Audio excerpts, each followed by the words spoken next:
Assalamualaikum warahmatullahi wabarakatuh.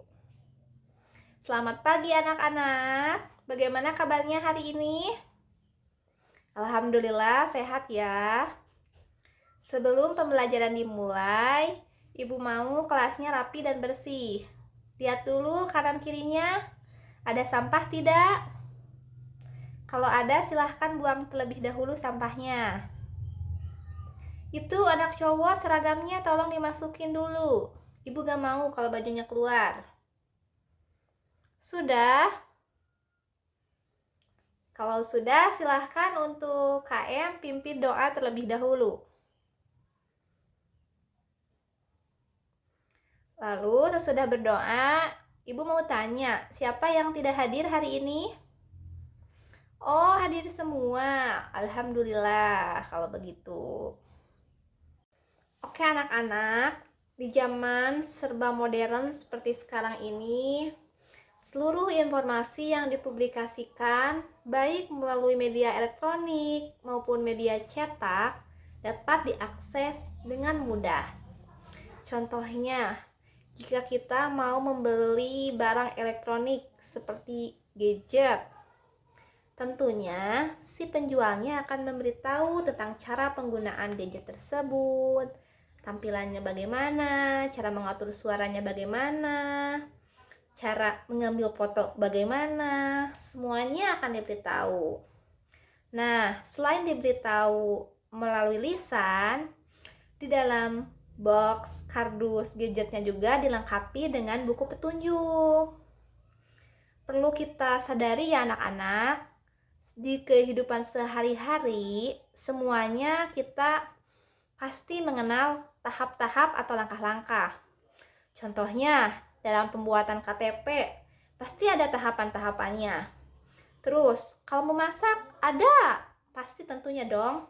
Dalam memasak ada tahap-tahapannya bagaimana. Dalam membuat apapun juga semuanya ada.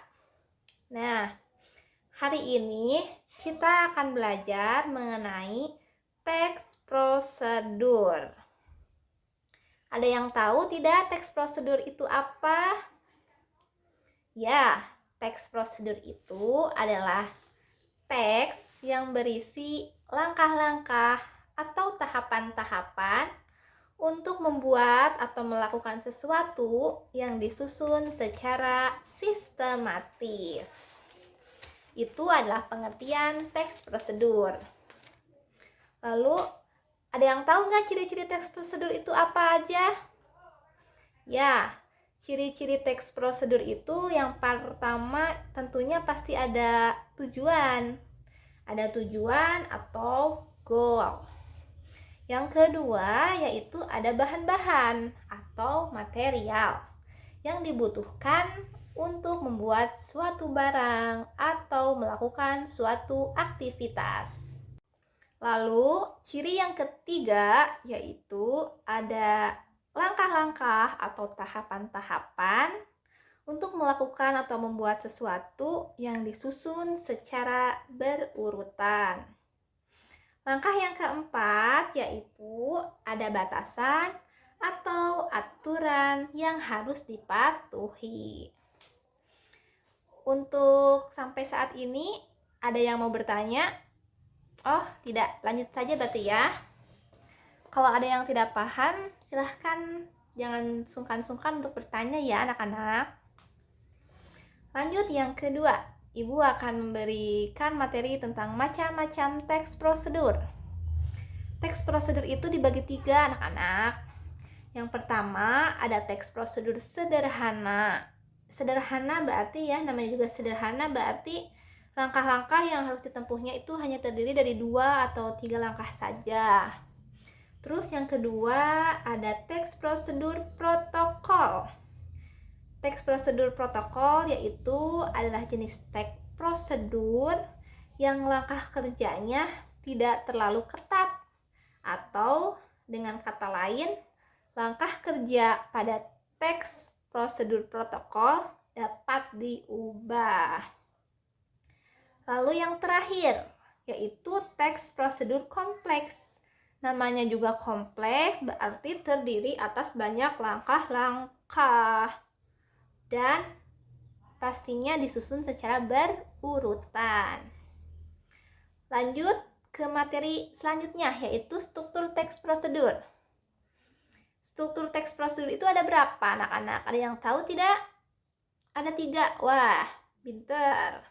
Ya, betul sekali. Ada 3. Yang pertama yaitu tujuan. Tujuan itu berisi pengantar topik yang akan dijelaskan. Lalu yang kedua ada langkah-langkah. Jadi cara-cara atau petunjuk untuk melakukan sesuatu. Dan yang terakhir yaitu penegasan ulang.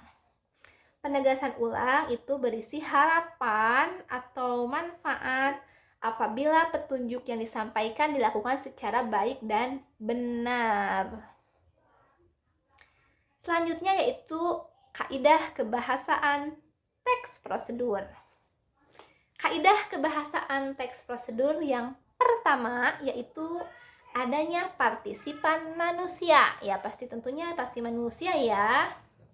Misalkan contohnya peserta atau Anda gitu. Lalu yang kedua yaitu kata kerja, menggunakan kata kerja. Ya pastinya lah ya, teks prosedur itu menggunakan kata kerja. Contoh kata kerja itu apa, yang tahu? Ya betul, contohnya melakukan. Itu termasuk ke dalam kata kerja. Memberhentikan, memasukkan, itu kata kerja. Lalu ada kata hubung atau konjungsi. Contohnya dan, serta. Selanjutnya ada kata keterangan. Contoh kata keterangan yaitu secara, menggunakan, agar, supaya. Pokoknya mah kata keterangan itu mencakup cara, alat, atau tujuan, akibat, atau syarat. Dalam teks prosedur juga pasti ada kalimat perintah. Contohnya, masukkan sayuran tersebut ke dalam air yang mendidih. Nah, itu tuh termasuk kata perintah. Yang terakhir, menggunakan kata bilangan. Misalkan, yang pertama, silahkan didihkan air. Itu contohnya. Oke anak-anak, materinya telah selesai. Ada yang mau bertanya? Oh tidak, alhamdulillah tuh kalau begitu, syukur kalau udah pada paham ya. Selanjutnya, silahkan buka modul pengayaannya, kerjakan LKS latihan siswa.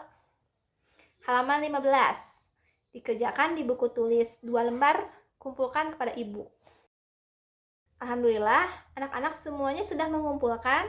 Sudah, alhamdulillah. Baik, berarti kesimpulan pembelajaran hari ini yaitu kita telah belajar mengenai teks prosedur. Teks prosedur itu teks yang berisi langkah-langkah untuk melakukan sesuatu. Ciri-cirinya ada tujuan, ada material, ada langkah-langkah, dan ada batasan. Macam-macam teks prosedur dibagi 3, teks prosedur sederhana, terus yang kedua teks prosedur protokol, dan yang terakhir teks prosedur kompleks.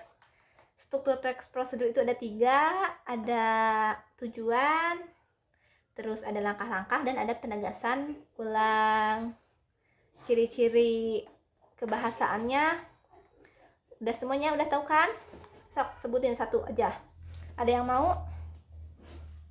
Oke, betul sekali, adanya partisipan manusia. Terus ada kata hubung, ada kata kerja, ada kalimat perintah, terus ada konjungsi, juga ada menggunakan kata bilangan. Untuk evaluasi, ibu akan memberikan tugas rumah, yaitu membuat teks prosedur. Temanya bebas, terserah kalian mau apa. Yang penting teks prosedur dikerjakan di kertas folio, minggu depan dikumpulkan pada ibu ya. Sebelum ibu menutup pembelajaran, ada yang mau ditanyakan terlebih dahulu? Oh tidak. Ya sudah, silahkan untuk KM pimpin doa terlebih dahulu. Alhamdulillahirobbilalamin, pembelajaran telah selesai. Terima kasih atas perhatiannya. Sampai ketemu lagi minggu depan. Assalamualaikum warahmatullahi wabarakatuh.